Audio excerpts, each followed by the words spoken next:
My name is Laura R. Farnham, and I'm the same age I was the last time they decided who I was allowed to be. Thanksgiving at my parents' house has always felt like a performance, not the warm, sentimental kind, but the exhausting one where everyone knows their lines and no one dares to improvise.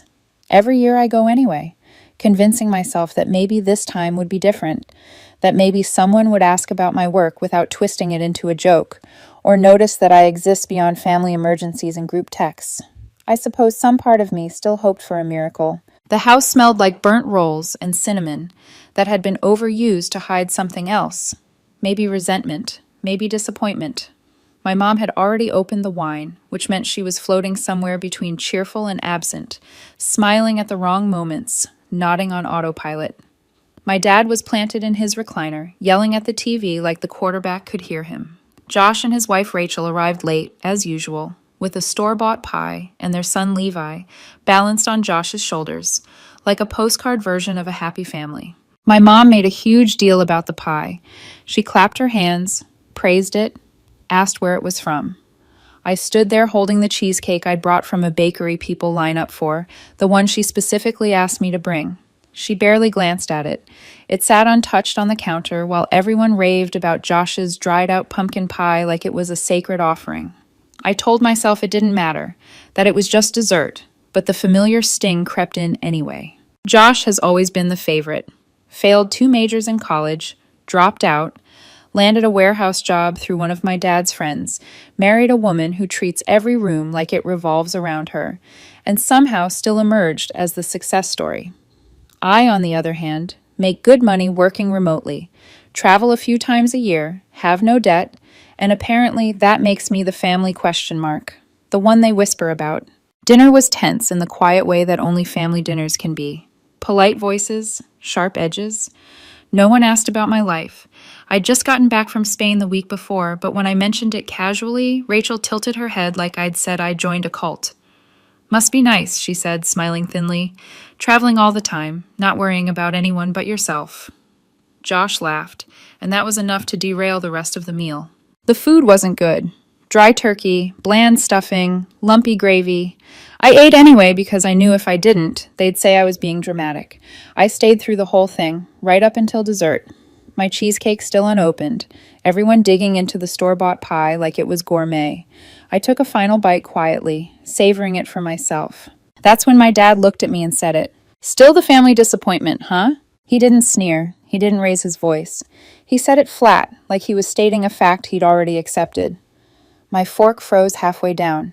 I looked around the table. No one reacted. My mom smiled that same strange smile she uses when she doesn't want to acknowledge something's wrong. Rachel pretended Levi had said something funny. Josh was already reaching for a second slice. I didn't say a word. I stood up, grabbed my jacket from the back of the chair, and walked out. I didn't slam the door. I didn't need to. The silence behind me was louder than anything I could have said. I drove back to my apartment, opened the cheesecake, and ate it properly. That night, I didn't lose sleep because I was angry. I lost it because I finally understood something I'd been avoiding for years. They didn't respect me, and once I saw that clearly, there was no going back. 2 weeks passed before my phone rang. Josh's name lit up the screen, and for a second I almost didn't answer. He hadn't called me since Thanksgiving.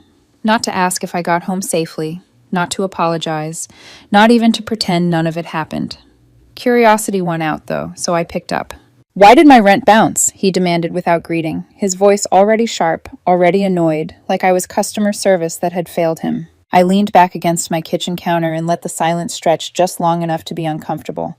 "Maybe," I said slowly, the disappointment's finally pulling back. He didn't laugh. He didn't even pretend to. There was a pause, just a few seconds, but I could tell by the way he inhaled that he understood exactly what I meant. Then his voice rose. "Are you serious right now?" "Dead serious." That's when he lost it. He accused me of being cold, arrogant, selfish, said I'd changed, like that was an insult.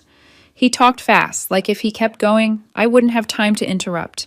He brought up Levi, brought up Rachel's hours getting cut, brought up bills piling up, and finally, like a weapon he'd been saving, he threw out the word family. "We're family, Laura. You don't do this to family." I waited until he ran out of steam. Then I said, "Starting next month, rent's going up to $1,500. The silence on the other end was almost satisfying. "You're joking," he said finally, a short, disbelieving laugh. "You have to be joking." "I'm not." I reminded him calmly that the apartment was fully renovated, 2 bedrooms, great location. In this city, 1,500 was still below market. I'd just been giving him a break. "A break," he called it, scoffing. "You call that a break?" "You've been paying $500 a month for 4 years, Josh," I said. "That's not a break. That's a gift. You couldn't rent a shared basement for that in this zip code." That's when he turned mean. He said I was screwing over a family with a kid, said he thought I had a heart, said my remote job and travel didn't make me better than anyone. Then he made the mistake of saying the thing he probably believed all along. "You wouldn't survive a month without that salary. You think it makes you special? You've always been a joke." I didn't raise my voice. I didn't argue. I just looked at my phone and said, "New rent is $2,500. His jaw practically hit the floor through the speaker. He laughed again, louder this time, like I was bluffing. "You're insane," he said. "I'll get a lawyer." "There's no lease," I replied. It was all verbal. He stormed off the call, muttering threats that didn't scare me nearly as much as they should have. A few hours later, Rachel texted me. Not one message, but a wall of them. Emotional, panicked, guilt-soaked.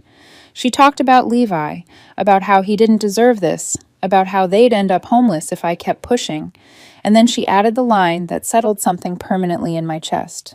"You wouldn't be doing this if we were really your family." That was the moment I stopped second-guessing myself. I didn't reply. I didn't explain. I didn't soften anything.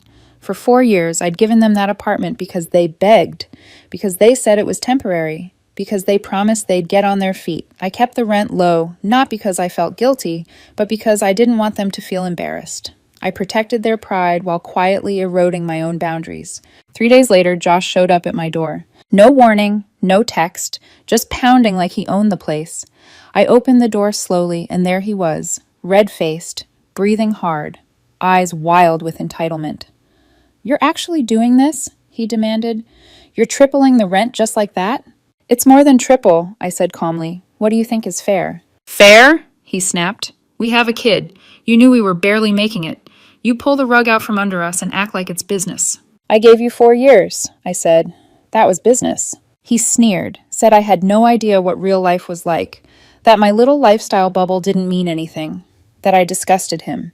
And as he turned to leave, he muttered something under his breath about how people like me always thought they were better than everyone else. I watched him walk away and realized something that felt oddly calming. They never saw me as a sister. They saw me as an ATM. I thought the money was the worst part. I really did. I thought the ugliest thing about this whole situation was the entitlement, the way Josh could scream at me like I was the villain for finally asking him to pay something close to reality. But then I found out what they were saying about me when I wasn't in the room, and that changed everything. It wasn't even Josh who revealed it. It was a stranger at a coffee shop. I was sitting near the window, half listening to 2 women at the next table talk about rent prices, zoning out the way you do when you've had too little sleep and too much emotional noise. I wasn't really paying attention until one of them mentioned the building where Josh lived, my building. She said a unit with the same layout had just rented for $3,400 a month, and she couldn't believe it. Her friend laughed and said, "Yeah, that's the guy who's got some kind of deal with the owner. I heard from his wife that the sister's rich and stupid, just gives them the place out of guilt." My whole body went still. I leaned over before I could stop myself. "Sorry," I said, trying to keep my voice casual even though my heart was pounding. "Did you say Rachel?" They looked surprised, then nodded. "Yeah," one of them said. "Rachel and Josh, 5th floor. Why?" I didn't answer. I didn't finish my drink. I walked out and sat in my car with my hands gripping the steering wheel so hard my knuckles turned white. It wasn't the money anymore. It was the story. The narrative they were feeding people like candy. That I was some clueless idiot with so much cash, I didn't know what to do with it, so I handed out apartments like party favors. That they were the clever ones, the ones who'd figured out how to play me. I had kept their rent quiet to protect them. Not because I was ashamed, but because I genuinely didn't want them to feel small. I didn't tell friends. I didn't brag. I didn't hold it over them. And they used that silence to build a version of me that made them feel powerful. By the time I got home, my hands were shaking with rage that felt clean and focused. I pulled up old texts from Rachel, years of vague thank yous and promises that they'd make it right when things got better. 4 years of just until spring and just until the new job and just until Levi starts school. And now she was out there calling me rich and stupid like my generosity was something to mock behind my back. I sent Josh one text. "You've got 2 weeks to move out." That was it. No paragraph, no explanation, just the line. He called immediately. I let it ring. He called again and again. Finally, I picked up. "What the hell are you talking about?" he shouted. "You heard me," I said calmly. "You're out." "There's no lease," he snapped. "You can't evict us." "You're not tenants," I replied. "You're guests. And guests don't trash the person keeping a roof over their kid's head." He launched into another rant, claiming I was overreacting, claiming Rachel didn't mean it, claiming it was all just family talk. Then, unbelievably, he tried to blame the woman from the coffee shop, like I should be furious at her for repeating it, instead of furious at them for saying it. I repeated the deadline. 2 weeks. He hung up on me again, like he was still the one deciding how this would go. Rachel showed up the next day. She didn't knock. She buzzed the intercom until I finally opened the building door, then stood outside my apartment like she owned the hallway. Her eyes were red and puffy, but her voice was sharp beneath the tears. She launched into pleading, saying she didn't mean for it to come out that way, that it was taken out of context, that people twisted her words. I asked her one question. "Did you or did you not tell people I was giving you that apartment because I'm rich and stupid?" She didn't answer. She just stared at me like an animal caught in headlights. That silence was louder than any confession. Josh pulled up minutes later, grabbed her arm, and told her to get in the car. He didn't even look at me as they drove off. It was like I wasn't a person. I was a problem they could outrun. That night, my mom called. I almost didn't answer, but curiosity got me again. That stubborn part of me that still hoped for something better. She started soft, like she was easing into a normal conversation, asked how I was, mentioned a new casserole recipe. Then, after a pause that felt like the true beginning, she slid into it. "Josh told us you're kicking them out. Is that true?" "Yes," I said. "Laura, you can't just throw a family with a child out on the street," she replied, voice firm now, as if she were scolding a teenager instead of speaking to her adult daughter. "You have to be reasonable." I asked her how much she thought rent went for in that building. She guessed wildly low. I corrected her. Then I told her what Josh had been paying for 4 years. $500. Silence. For half a second, I thought maybe she'd finally understand, but she didn't. Her voice came back stronger, sharper. "So you've been fine with that for years, and now suddenly you're tripling it? Why now?" I told her the truth, that I overheard Rachel mocking me, that they'd been leeching while bragging behind my back, that I was done. My mom didn't apologize. She didn't condemn them. She blamed me for reacting. She said family says things they don't mean. She said I was being vindictive. Then she said something that made my stomach turn. "Your father and I think it might be best if you reconsider. Maybe let them stay until spring." I asked her why my father was suddenly involved in something he'd never cared about before. She hesitated, then said something that stunned me. She said my dad had co-signed the original loan for that apartment, didn't he? I told her no. I paid the down payment myself. I got the mortgage myself. I signed every paper. I told them about it the day I closed. She went quiet, then said, "Well, he always felt like he should have had some say." So now they were making up ownership because control had always been the point. After that call, my phone started ringing like someone had opened a floodgate. My uncle, a cousin, even a neighbor I hadn't spoken to in years. Each one repeating the same message. Don't make waves. Don't cause trouble. It's just money. Let it go. It was surreal. Like I was being gaslit by a whole network of people who hadn't paid a cent toward that apartment and had never once asked if I was okay. Then Cam, an old friend, texted me a screenshot. Rachel had posted a long, vague status on Facebook about being betrayed by someone who was supposed to protect her, about how blood doesn't always mean loyalty. The comments were overflowing with sympathy. People offering spare rooms, asking if Levi was okay. In the replies, Rachel hinted that she was being forced out by someone jealous of their happiness. Jealous. That word snapped something in me clean in half. I opened my laptop and drafted an official eviction notice. 2 weeks. Hand delivered. And I didn't say a word. I delivered the notice the next morning. Josh wasn't home. Rachel answered the door in sweats, Levy half hidden behind her leg, thumb in his mouth. I didn't explain. I didn't argue. I handed her the paper and turned to leave. As I stepped away, she muttered something under her breath, barely loud enough to hear. "You'll regret this." I stopped and looked back at her. "Will I?" I asked, genuinely curious. She didn't answer. 2 days passed with no boxes in the hallway, no movers, no signs they were preparing to leave. Silence can be strategic, and I knew it. I filed the official eviction with the city.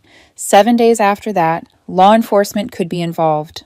My lawyer walked me through every step. No lease, no tenant protections. They were guests, and guests had overstayed. That night, my mom texted, "Please don't do this. They're packing. Just give them more time." I didn't reply. An hour later, another message followed.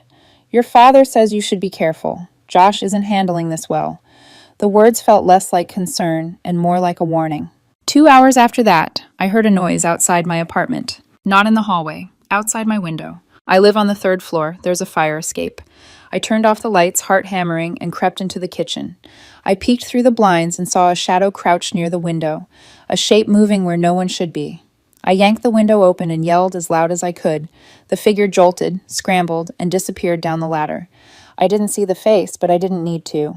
The next morning, I filed a police report. I gave them the photo of the door damage I'd just received from building management, the one I hadn't even known existed until then. The word thief had been gouged into the wood below the peephole, deep and aggressive. No one had reported it. Not the neighbors, not the office. I knew why. Josh had probably done it himself or let it happen and told Levi not to say a word. He was 5, not stupid, just easy to coach. I emailed the report and CC'd Josh. I didn't accuse him outright. I didn't have to. That night, the movers showed up. Boxes, noise, Levi crying, Rachel barking orders, Josh not speaking to anyone. They cleared out by midnight. The next morning, I walked through the apartment with the keys. It was trashed.